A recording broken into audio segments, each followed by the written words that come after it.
KHOU 11 studios, this is HTownRush.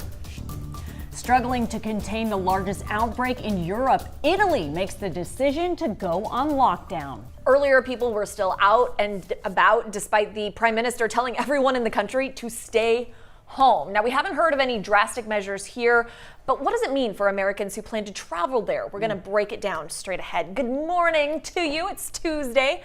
I'm Brandy here with Xavier, Steph, and Cheetah. Yeah, and as always, we want to make sure we take our time, explain what we're learning, especially overnight. A lot of new information coming in and bring you all the facts. Of course, we do have a lot to get to, but first, let's kick off the Rush Block with Cheetah Craft. Well, guys, we're not talking rain just yet, but rain is in the forecast. We do have a little bit of fog to tell you about. So notice visibility is mainly south and southwest of town, about a quarter of a mile there in Sugar Land and in Columbus. Otherwise, we're tracking between about 1 to 5 miles. That's enough that you may see some patchy fog out the door, but I don't think it will slow you down, especially once you head on in town. You know what, visibility is not that bad. In fact, cloud ceilings are staying fairly high, so we're okay there. Temperatures in the mid 60s this morning. We will be building to the mid to upper 70s by the afternoon. So if you want to grab that umbrella, it may kick in about midday through your afternoon with a 40% chance for a few showers.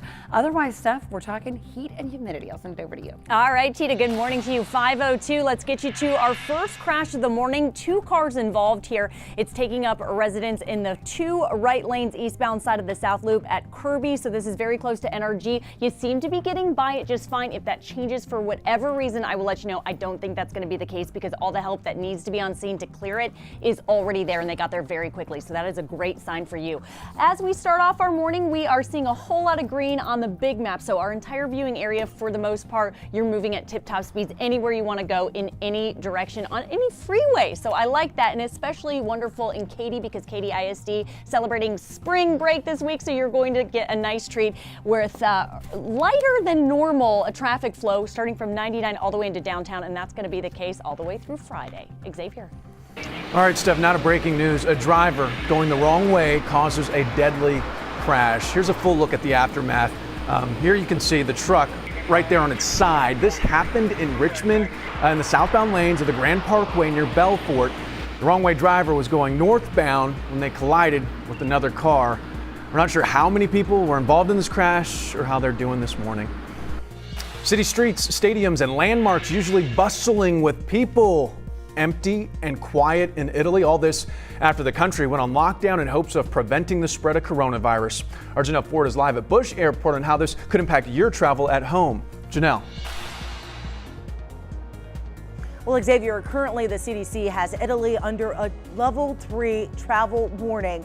What that means is that the agency is advising that all non-essential travel to the country be avoided. Here at Bush Airport, there are no direct flights from Houston to Italy or vice versa, but that's not to say that any of the international passengers here today didn't travel through Italy or start there at some point during their journey. Now, it's important to note that these warnings don't mean that anyone who was recently traveled to Italy or were forbidden from entering the U.S. They're just advised to self-quarantine for 2 weeks.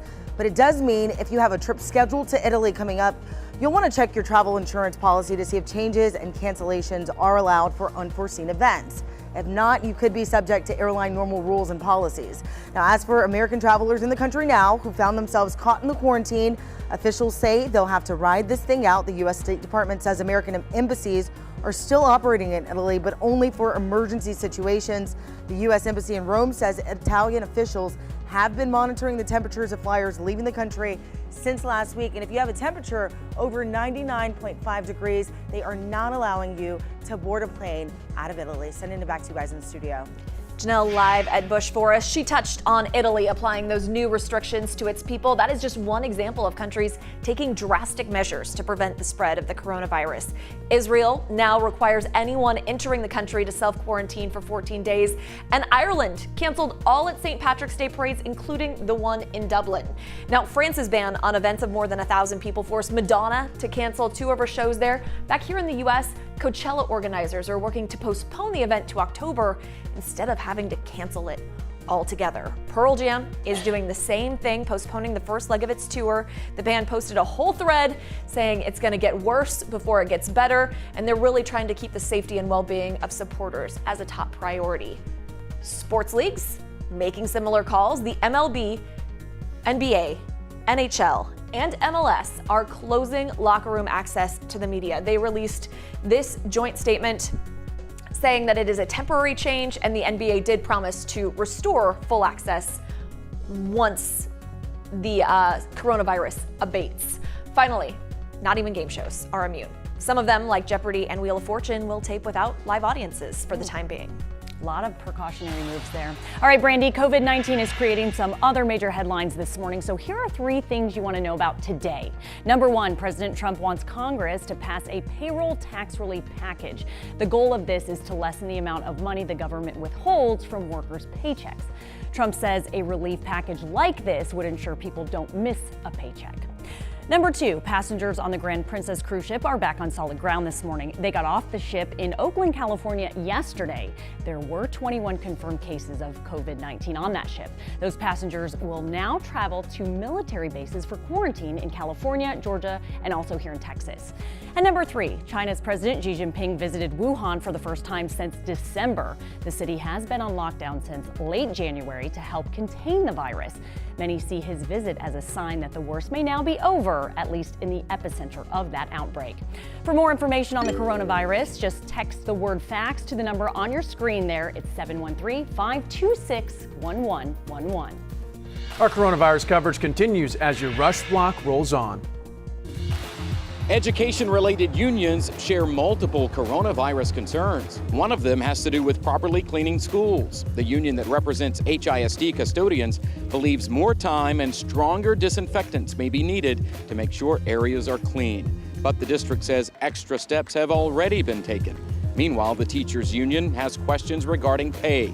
Right now, it says teachers would have to use sick time if schools are closed, even if they are not sick.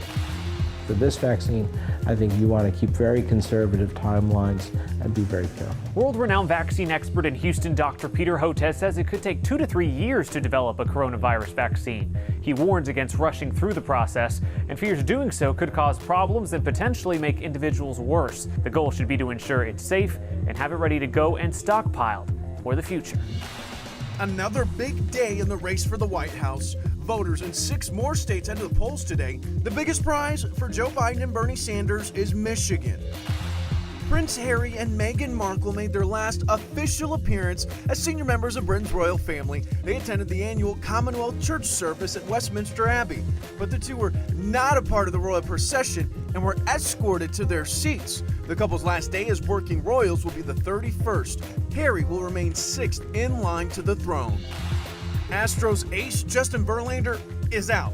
The pitcher says he has a back muscle injury, and it'll probably take a miracle for him to pitch on opening day against the Angels on March 26th. There's no timetable for his return. And that's your Rush Block on this Tuesday morning.